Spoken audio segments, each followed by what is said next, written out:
오늘 우리가 은혜 받을 하나님 말씀은 고린도후서 13장 5절 말씀입니다. 너희는 믿음 안에 있는가? 너희 자신을 시험하고 너희 자신을 확증하라.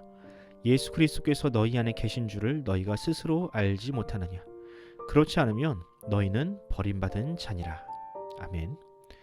오늘은 천국은 이중잣대 너머에 있다라는 제목으로 하나님 말씀 전하겠습니다. 사람에게는 자기 자신에게는 한없이 너그럽고 관대하지만 타인의 작은 실수에는 현미경을 들이대려는 이중성이 있습니다. 요즘에는 그런 성향을 일컬어 내로남불이라고 부르는데요. 무슨 뜻인가요? 내가 하면 로맨스, 남이 하면 불륜이라는 뜻입니다. 그런데 심리학에는 이것보다 훨씬 더 고상한 용어가 있더군요. 상황적 귀인의 오류, 성향적 귀인의 오류가 바로 그것입니다. 그럼 이 용어들은 어떤 상황에서 사용하는가? 누군가 늦잠을 자서 지각을 했다고 생각해 봅시다. 아마도 그 사람은 그런 명백한 잘못에도 스스로에게만큼은 이렇게 이야기할 겁니다. 이건 내가 게을러서가 아니라 어젯밤 잠자리가 불편했기 때문에 일어난 일이다. 나는 분명 알람을 맞춰놓고 잤어. 문제는 핸드폰 알람이 고장났기 때문이야.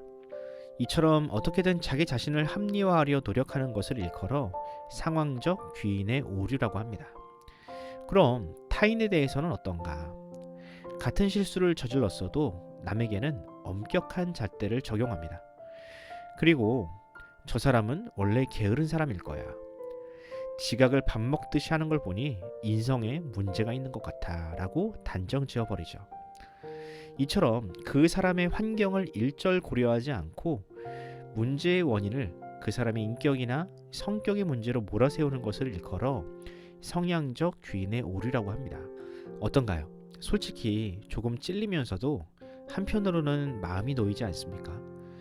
그동안 나만 그렇게 이기적으로 살았다고 생각했는데 모든 사람이 다 그렇게 이중잣대를 가지고 살아간다고 하니 조금은 위안이 되지 않으셨나요? 하지만 그런 내로남불을 벗어나지 않는다면 사람은 절대로 성장할 수 없습니다. 오늘의 실수를 반성하고 타인에 대하여 너그러워야 성장이란 것이 가능하지. 그 반대가 되면 개인적 또 사회적으로도 결코 발전할 수 없습니다. 신앙생활도 마찬가지입니다. 고린도 후서를 보면 사도 바울 역시 고린도 교회를 향해서 비슷한 권면을 하고 있습니다. 오늘은 고린도 후서의 마지막 장을 통해 구원받은 참 성도는 어떻게 이런 이중잣대로부터 자유로울 수 있으며 성화의 원동력은 어디서부터 시작되는지를 살펴보는 시간을 가져보도록 하겠습니다. 고린도 교회는 개척자 바울이 떠난 후 매우 복잡하고 혼란스러운 상황에 놓이게 되었습니다. 그리고 이 모든 문제는 바울의 사도권을 공격하던 거짓 선지자들로부터 시작되었죠. 거짓 선지자들이 바울의 사도권을 공격하던 명분은 다음과 같았습니다. 바울은 예수님과 함께 다녔던 12 제자 중에 한 사람이 아니기 때문에 사도가 될 수 없다. 바울에게는 자신들처럼 예루살렘 교회가 발행한 추천서가 없으니 바울이 주장하는 믿음으로 얻는 구원은 거짓이다.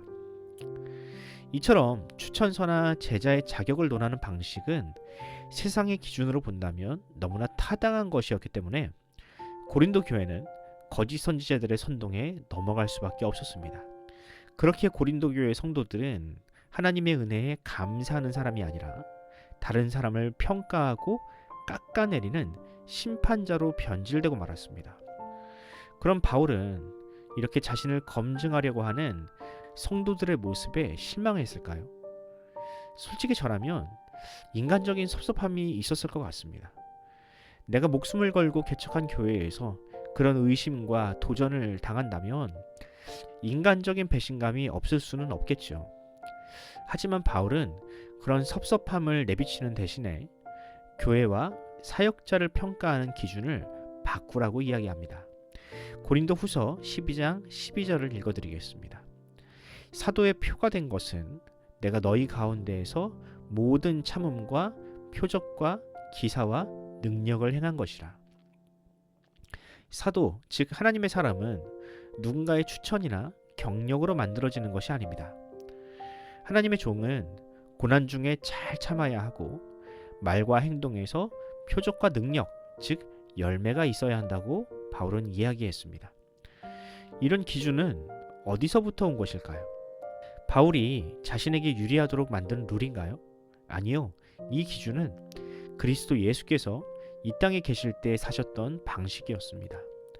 예수님처럼 자기를 위해 살지 않고 하나님의 나라와 성도를 위해 헌신하는 삶, 바로 그 삶이야말로 사도가 갖추어야 할 진짜 덕목이라고 바울은 주장한 것입니다.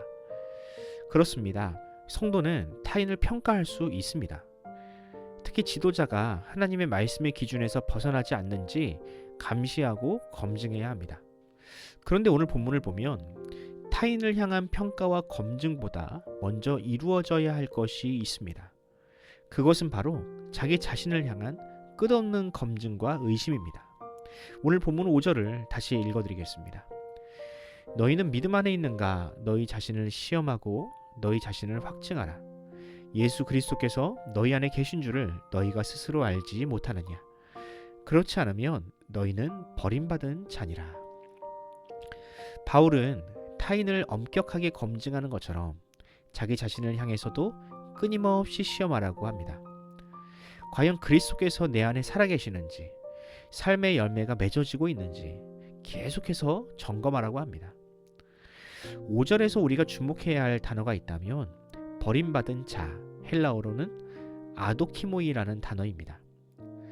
이 단어는 검증을 통과하지 못한 자라는 뜻을 가지고 있는데요. 이 말을 그대로 직역하면 스스로를 검증하지 않는 사람은 그 자체로 검증에 통과하지 못한 사람이라는 뜻이 됩니다. 즉, 타인에게는 엄격하면서 자기 자신에게는 한없이 너그러운 사람은 애초에 구원에 들어오지 못한 사람이라는 뜻인 거죠. 저는 본문을 묵상하면서 놀라움과 한편으로는 두려움을 느꼈습니다. 어쩌면 내가 믿어 의심치 않는 나의 구원이 그저 나의 착각일 수도 있겠구나. 이 정도면 나도 꽤 괜찮은 목사, 괜찮은 성도라는 생각이야말로 얼마나 구원에서 멀어져 있는지를 경고하는 경고음일 수 있겠구나라는 생각을 하게 되었습니다. 사도 바울 역시 그런 교만을 경계하며 다음과 같이 이야기했습니다. 고린도전서 10장 12절입니다. 그런즉 선줄로 생각하는 자는 넘어질까 조심하라. 그렇습니다. 사람, 특히 나 자신은 믿음의 대상이 될 수 없습니다. 우리의 믿음은 오직 하나님의 것입니다. 반대로 사람은 끊임없이 의심해야 하는 대상입니다. 그리고 그 의심의 1차적인 대상은 바로 우리 자신입니다. 하나님을 향한 믿음이 있는 사람이라면 형제를 향한 의심 이전에 먼저 자기 자신을 끊임없이 부인하며 그 믿음을 증명해내야 합니다. 사랑하는 성도 여러분, 이 말씀 앞에 우리 자신을 비추어 봅시다. 과연 우리는 우리 자신을 얼마나 알고 있습니까? 자신의 약점이 무엇이며 언제 쉽게 죄에 빠지는지 알고 있나요? 타인에 대하여 이러쿵저러쿵 이야기하는 것만큼 하나님 앞에서 나 자신을 놓고 회개하고 있습니까? 종교개혁자 마틴 루터가 이야기한 것처럼 성도는 자신의 일평생을 회개로 채워야 하는 사람입니다. 스스로를 향하여 끊임없이 물음표를 던지는 사람이야말로 다른 사람을 바른 길로 인도할 자격이 있습니다. 바라기는 저와 여러분이 그 끊임없는 검증의 길을 가기를 바랍니다. 모두가 자기만 옳다고 주장하는 이 세상에서 반성과 회개라는 무게를 가지고 가정과 이웃과 세상을 변화시키는 하나님의 자녀로 살아가기를 간절히 소원합니다.